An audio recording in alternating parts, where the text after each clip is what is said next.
Saya cukupkan untuk yang penjelasan regresi. Sekarang saya pindah ke pembahasan revenue management menggunakan solver.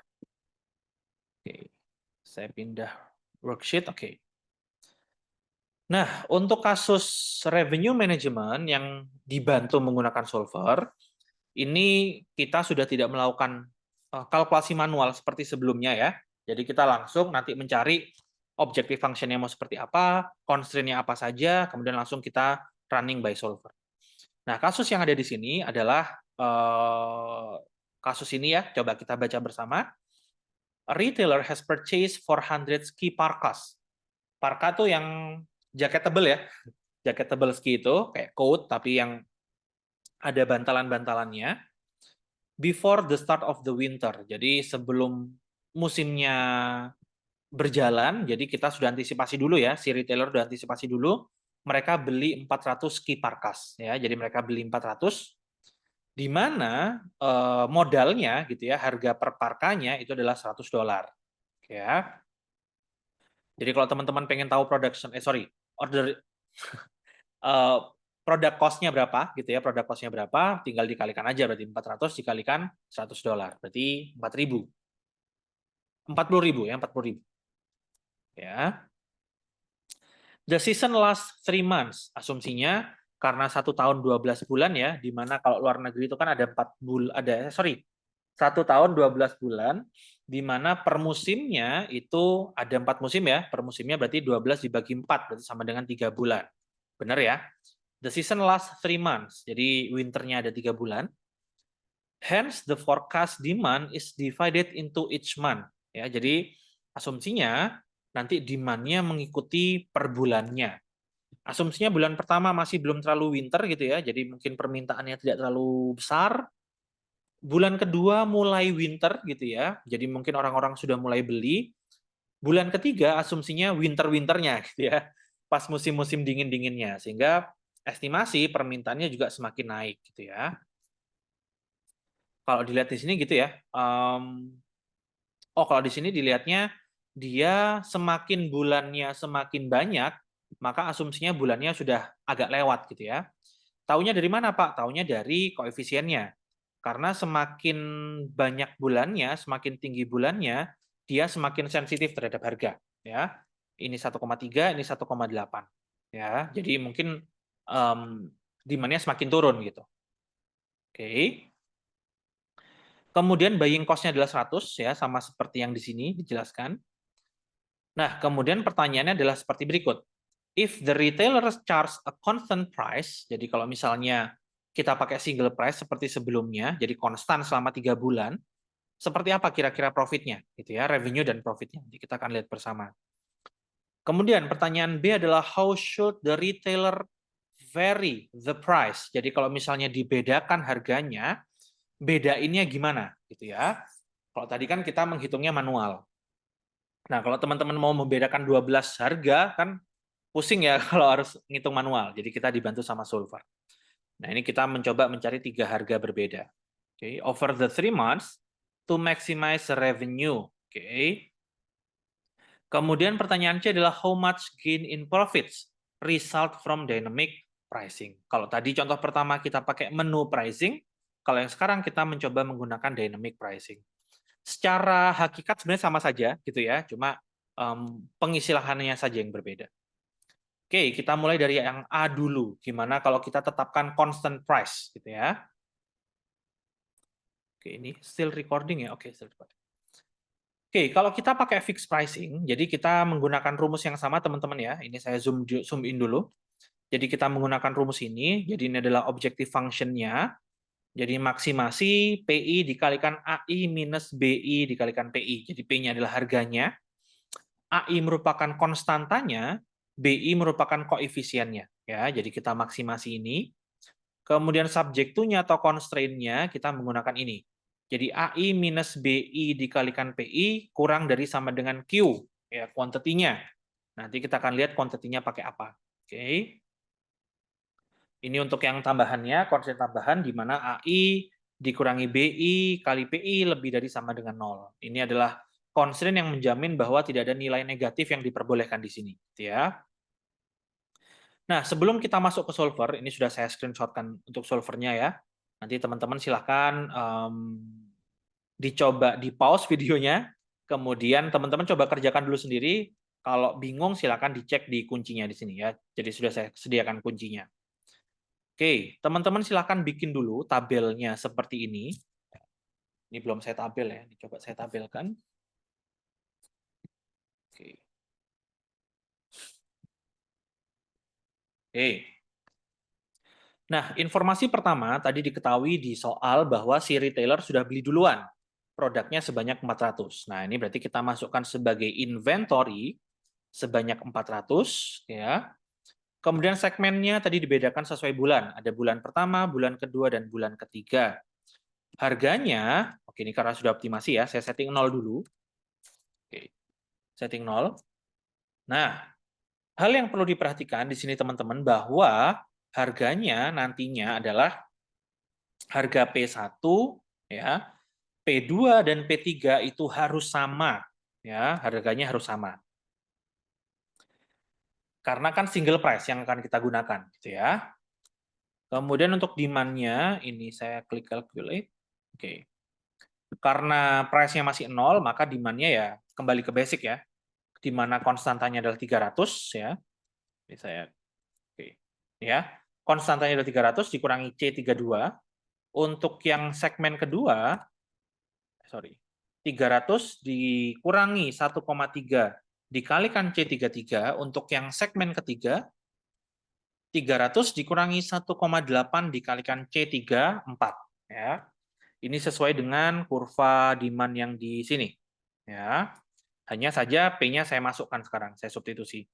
Ya, P1-nya di sini, P2 di sini, P3 di sini. Ya. Untuk revenue didapatkan dari mana, Pak? Sama seperti sebelumnya caranya, yaitu mengkalikan demand yang akan kita dapat dengan price-nya ya untuk mendapatkan revenue. Jadi rumusnya seperti ini. Ya. C32 yang merupakan P1 dikalikan D32, C33 dikalikan D33 demand yang untuk yang segmen kedua, yang segmen ketiga yaitu C34 harganya dikalikan sama demand-nya. Ya, ini untuk mencari revenue-nya. Kemudian yang di bawah ini adalah untuk penjumlahannya. Jadi di akhir saya akan tahu berapa totalnya ya, baik untuk penjumlahan demand maupun penjumlahan revenue. Oke. Nah, satu hal yang perlu teman-teman perhatikan bahwa total demand-nya tidak boleh melebihi dari total parka yang kita punya. Karena kita punya 400 parka, maka demand-nya harusnya kurang dari sama dengan 400. Nggak boleh lebih dari itu, ya, karena kita nggak punya barang ya kalau lebih dari itu, gitu ya. Oke, ini saya silakan teman-teman pelajari sedikit ya sebentar. Seperti ini bentuknya. Ini ya. Oke. Ya, boleh di pause, boleh di screenshot ya. Sengaja tidak saya share biar teman-teman belajar dulu ya. Nanti setelah kuis akan saya share untuk Excel-nya. Iya, mudah-mudahan. Ya, setelah kuis saya akan saya share. Oke ya. Kalau sudah, saya akan hilangkan tanda petiknya. Oke, sorry. Oke, jadinya 300 semua karena price-nya masih 0 ya. Oke, ini juga sama. Oke, ini juga sama. Ini juga sama. Oke. Nah, kemudian objective function-nya seperti apa? Jadi objective function-nya dia akan kita akan membuat seperti yang di rumus ini, ya. Oke. Jadi bentuknya seperti ini ya. PI dikalikan demand-nya ya, di mana demand-nya tadi sudah coba kita sesuaikan dengan formulasi demand yang ada di atas ya. C32 dikali D32, C33 dikali D33, C34 dikalikan D34 ya. Kemudian kita kurangi dengan model yang sudah kita keluarkan ya untuk mendapatkan profitnya, di mana dikurangi dengan inventorinya sebesar 400 dikalikan dengan $100 ya. Oke, sehingga didapatkan profitnya adalah minus 90.000. Oke, benar ya?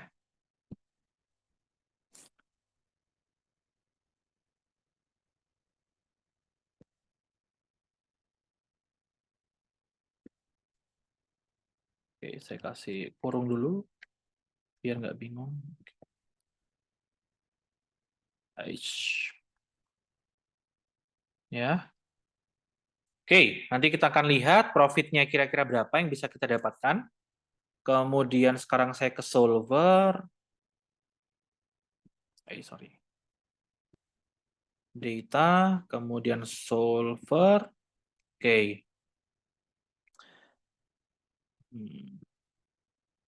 Oke. Set objektif, maka saya set di sini. Ini objektifnya. Ini yang kita inginkan karena kita bicara profit, maka yang kita inginkan adalah maksimasi. Kemudian decision variable-nya adalah harga. Ya, maka di sini harganya saya select. Ya.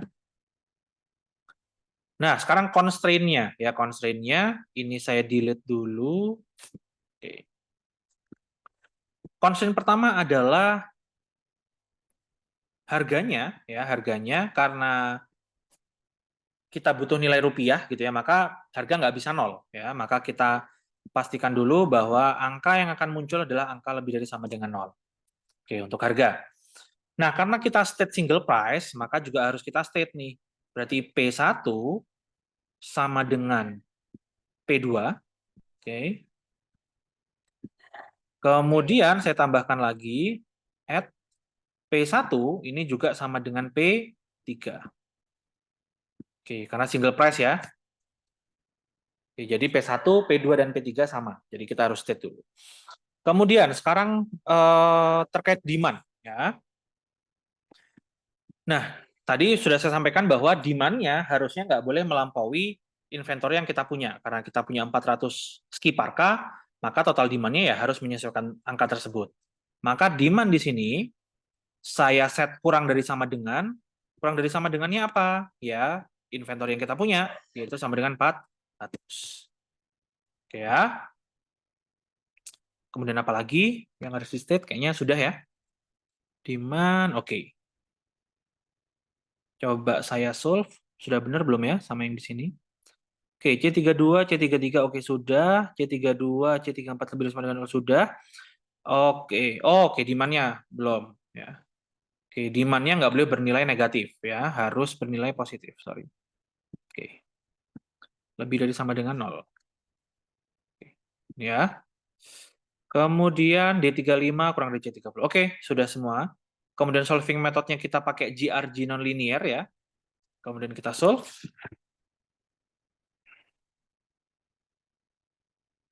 Oke. Oke, solver found a solution all constraint optimality condition are satisfied. Oke.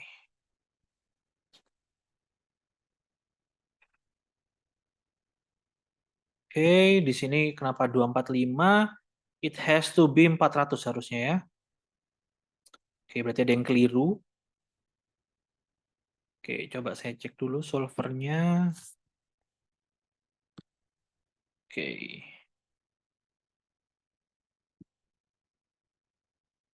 D35, oke. D2, oke, oke. C32, C34.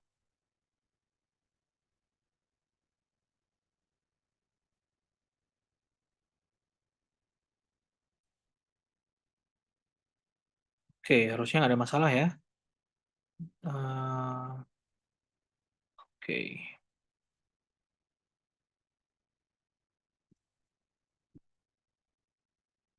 Oke, sekarang coba saya paksa. Ini saya modifikasi sedikit, change. Ini sama dengan. Oke ya. D35 sama dengan C30. Oke. Saya solve. Oke, bisa ya. Oke, nah ini saya paksa. Tadi ketemunya 245 ya, masih di bawah inventory. Ini saya paksa untuk sama dengan 400, jadi nggak ada barang yang tersimpan. Jadi semuanya harus terjual gitu ya. Nah, maka harga yang terstate ya, yang harus kita rilis ke customer adalah 121,95 untuk 3 bulan tersebut gitu ya. Revenue-nya yang akan kita dapatkan adalah 48780. Profitnya adalah 8780 ya. Profitnya ini karena sudah kita kurangi dengan inventory yang kita punya ya. D35 itu ini ya, dikalikan C12 buying cost-nya. Oke ya. Ini bisa teman-teman modifikasi, ini bisa teman-teman tarik ke sini ya. Ini juga boleh. Ya. Oke, ini kalau yang single price. Sekarang gimana kalau yang dynamic price, Pak? Kita bedakan harganya. Oke. Nah, untuk yang dynamic sebenarnya lebih simple. Tinggal kita hilangkan saja constraint harga sama tadi. Ya. Oke, saya running lagi solvernya. Ini saya pindah di sini. Ya, objective function saya pindah di sini. Kemudian variable cell-nya juga saya rubah. Variable cell-nya saya pindah di sini. Ya. Kemudian, nah, tadi yang di atas, karena kita menggunakan single price, ya, maka kita harus paksa bahwa harganya sama semua. P1 sama dengan P2, P1 sama dengan P3. Nah, ini saya delete saja, karena harganya memang mau saya bedakan, gitu ya. Oke, saya delete. Kemudian, ini saya rubah, C32, ini masih yang di atas, maka saya geser ke sini. Ya. Oke, lebih dari sama dengan 0, ini juga sama. Saya change, saya bawa ke sini. Sorry, keliru. Sini ya, demand-nya. Oke. Lebih dari sama dengan 0. Kemudian D3, oke ini ya. Bahwa angka yang ada di sini, ini harus sama dengan angka yang ada di sini. Ya. Oke, kalau sudah tetap sama pakai GRG nonlinear, engine-nya, kemudian coba kita solve. Oke, nah, kalau kita berlakukan harga yang berbeda, ternyata kita menggunakan angka yang ini ya. Ini coba saya nolkan dulu. Oke, biar teman-teman dapat. Oke, ini ya. Saya nolkan, kemudian saya solver lagi, kemudian saya solve. Oke. Oke, ini ya. Jadi kalau misalnya kita diferensiasikan atau kita diskriminasi harganya ya, maka ketemu untuk yang segmen pertama harganya 162.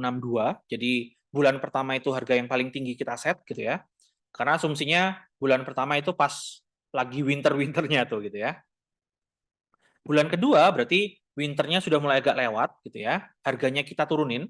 Oke. Kemudian yang bulan ketiga winternya sudah mau selesai gitu ya. Sudah mau pindah season. Oke, sehingga harganya kita turunin lagi gitu ya. Kok bisa gitu, Pak? Iya, karena terlihat dari kurva demand-nya di mana semakin tinggi bulannya, semakin dia sensitif terhadap harga gitu ya. Maka skema yang paling mungkin terjadi pada saat kondisi soalnya ini dibikin gitu ya, itu untuk mengcapture bahwa semakin tinggi bulannya maka semakin winternya semakin mau selesai gitu ya. Nah, demand-nya muncul seperti ini 138, 134, 128, jumlahnya sama-sama 400 ya. Kalau single price tadi angkanya adalah 178, 141 dan 80 ya. Jadi terlihat kalau single price teman-teman memang secara demand agak tidak balance ya. Jadi ada bulan yang tinggi banget gitu ya, ada bulan yang anjlok banget. Nah, tapi kalau kita gunakan dynamic price, jadi sebenarnya kita mencoba menstabilkan demand yang muncul gitu ya. Nah, itu kenapa sempat saya singgung di kelas bahwa adanya demand management ya. Jadi demand management dan revenue management ini masih beririsan sebenarnya, masih saling berkaitan gitu ya. Nah, cuma memang berbeda penggunaannya gitu ya. Fokusnya berbeda, tekniknya berbeda gitu ya. Jadi kalau demand management fokusnya sebenarnya adalah mencoba menstabilkan demand terhadap kapasitas yang kita miliki. Kalau revenue management, kita sudah fokusnya adalah mencoba mencari revenue sebesar-besarnya dari permainan harga gitu ya. Salah satu konsekuensinya adalah demand management ini gitu ya. Oke, revenue-nya ternyata lebih besar teman-teman ya di angka 51697. Kalau yang sebelumnya revenue-nya ada di angka 48780. Nah, kalau dua revenue ini saya kurangkan gitu ya. Oke, delta revenue gitu ya. Delta revenue. Oke. Maka angka ini 51697 saya kurangi dengan 48780. Oke. Nah, ini sama ya angkanya ya. Delta profit dan delta revenue sama di angka 2.917 dolar. Oke ya.